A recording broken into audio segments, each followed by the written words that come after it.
By Antoine Duplantis, LSU's all-time hits leader, was named All-South Region second team by the American Baseball Coaches Association on Wednesday. He was a 12th round selection of the New York Mets and leaves LSU as its all-time hits leader with 359. And he's kind enough to wake up with us this morning here on Off the Bench. Antoine, good morning. How are you?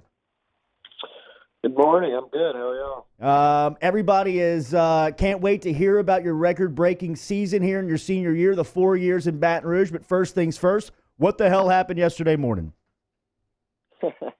I could try to give you an excuse or anything, but I'm not going to lie. I just straight up forgot to set the alarm. Mm-hmm. And I woke up at 9:30 and saw 5 missed calls.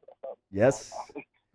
I was panic dialing at 8:30 yesterday morning. Hated to see you going after further review yesterday afternoon, but we'll make it a better interview this morning. Thanks for waking up this morning with us, man. Wrap up the last 4 years at LSU for me. Kind of where it started. You played as a freshman and you leave as the all-time hits leader. What has your experience meant to you in Baton Rouge? Oh, it's been unbelievable. It's become just a part of my life at this point. I think it'll always be a part of my life. Obviously it'll be a little different not getting to put on the uniform during the baseball season. But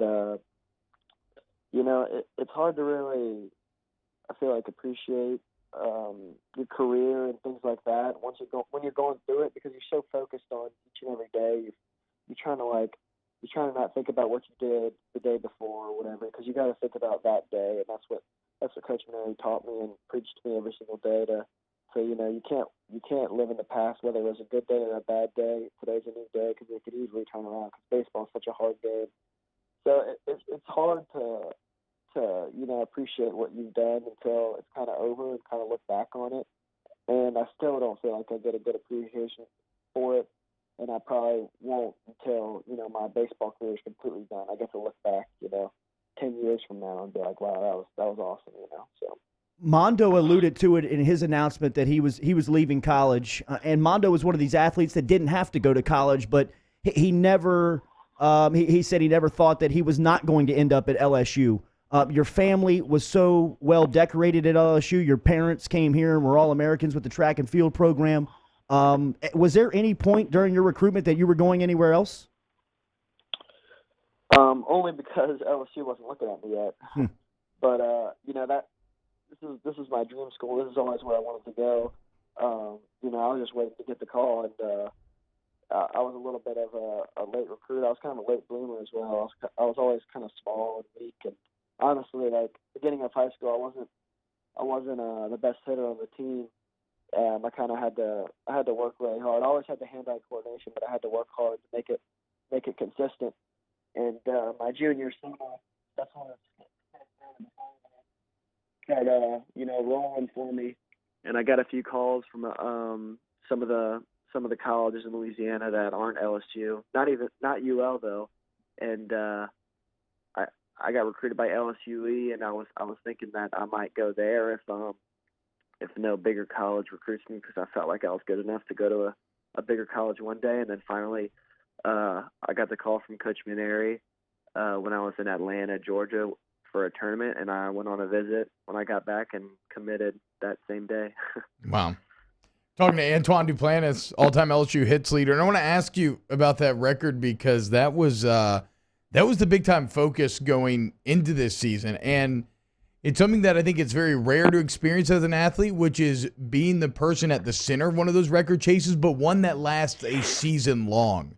It took all the way up until the end and to get it. How did you kind of maintain focus? How at the front of your mind was that Eddie Furniss record chase all year? Yeah, it was it actually wasn't too tough to battle that during the season, because like you said, there's a lot of hits you had to get to get that record. I remember some reporter telling me before the season, like, how does it feel to know that if you have just a decent season, then you'll break Eddie Furniss's record? I was like, 84, 85 hits is not like automatic. It's not usual. Yeah, it's not like a definite thing. You know, if we don't make it to the postseason, I got to be batting like 350 or something. Or like if we don't make a decent run in the postseason, so I knew that was a possibility. And I'm fortunate that you know, we played some extra games once the regular season ended, but you know, I really didn't think about it too much. It didn't overwhelm me honestly until I tied the record. And you know, that next day I wanted to just get it out the way, and I went 0 for 4 that day. And then I was like, oh man. And then everybody, when I'm on the way to the field, on the way back from the field, on the way to the field the next day, you know, every single person that I see is like, oh, tonight's the night, you know, and I'm like, oh my gosh, everybody just needs to be quiet That's and just brutal. let me play. But I was glad I just got it out the way that first at bat, and it was definitely cool that it was in a postseason environment, because I mean the stands were packed. I don't think it'd have been like that on a normal night, but it was pretty cool just to have that environment while I get the record, and of course win that game, and you know, get a regional championship, get to do a little we did a little victory lap, and you know, get to see all the people's reaction and stuff. It's pretty cool. Yeah, and so like you said, it needed a postseason push, and y'all went on a nice push at the end of the season. Ultimately, falling short of Omaha, but kind of what's your takeaway from how this last year ended? You know, if you had told me, you know, what we like how this season would have ended up going before the season, you know, I might have been slightly disappointed. But you know, after going through the year and you know, having to battle injuries, you know, it sucks. It sucks to like use that as an excuse, but it's, you know, it's tough. You know, like you got a guy like Cole Henry or Jaden Hill that you know you have in your back pocket, and you can't use them. It's tough to know that, you know, and but I think we did a really good job. We competed as hard as we could, and I think I told Coach Maneri this yesterday. I told some of the guys this the other night after we lost to Florida State. I was like, we got to play 3 weeks of extra baseball that some schools aren't even, or a lot of schools aren't fortunate enough to get to play. You know, Alabama season ended before the SC tournament. South Carolina had that one game in the SC tournament. Their season's done. We got to play, you know, whatever, 10 extra games in the most fun type of environment that you could possibly play in.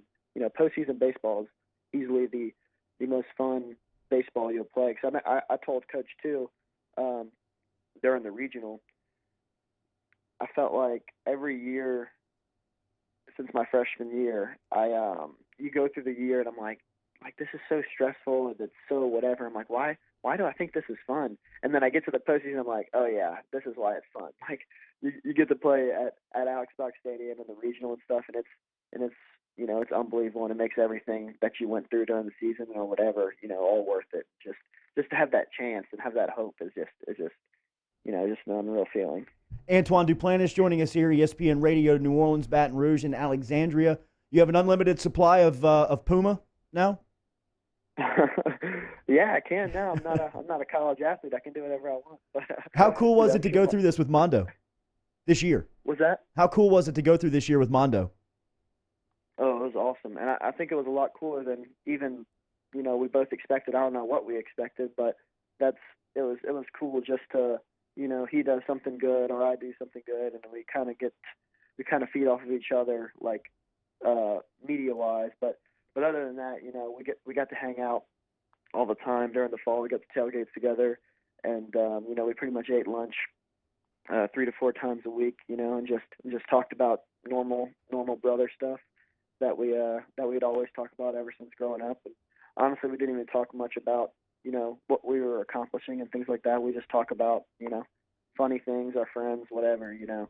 And you know, it's just cool to just get to share that with him, and especially having my family. They didn't have to travel quite as much, so they got to be at the stadium more this year, and they just got to bounce around from the track to the stadium, go to practice, come to my game. So it was cool, and it worked out perfect. So you know, I'm very thankful for that, and I'm so glad I came back for my senior year and got to experience that with him. One from the listener for you on the way out. I think this is a good question. Ask Antoine Duplantis, which freshman pitcher do you think is going to be the best? Ooh, that's tough. You know, hopefully, just if they're all healthy, I think Cole Henry could be the best guy. I mean, I've seen him, you y'all have all seen him. We've seen him in that, that those big moments, and when he's feeling good, he's on. So I think he has a chance to have the best stuff and things like that. But that's a tough decision. Landon Marceau is a really good pitcher. Jaden Hill showed a lot of potential, and he looked really, really good in those 2 starts that he got at the beginning of the year. And so I think it's Cole Henry, but those other guys are definitely not far behind. Been fun to watch you play, man. Thank you for representing LSU, the city of Baton Rouge, and Louisiana in such a fantastic way. Best of luck at the next level. Oh, thank you. You got it. There he is. Antoine Duplantis checking in with us here on Off the Bench.